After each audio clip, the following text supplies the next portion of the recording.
সফলতা অর্জন করতে চান তাহলে আপনাকে পরিশ্রম করতে হবে, পরিশ্রমের বিকল্প কিছু নাই। দেখেন কত সকাল সকাল এই আপনাদের জন্য গুড় নিয়ে আসলাম। হ্যাঁ, এটাকে রাজশাহী থেকে আসছে গাড়ি দেয়া, এখন আমি মোটরসাইকেল দিয়া এসে তারপরে নিয়ে যাচ্ছি। আমি সারা বাংলাদেশে কুরিয়ার মাধ্যমে এই গুড়গুলা ডেলিভারি দিয়ে থাকি। আমাদের এলাকার এক ভাই এই সরাসরি রাজশাহী থেকে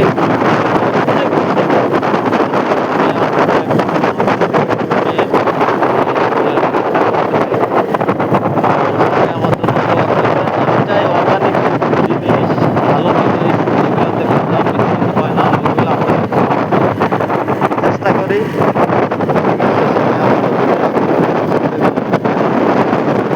ওয়া রাহমাতুল্লাহি ওয়া বারাকাতুহু।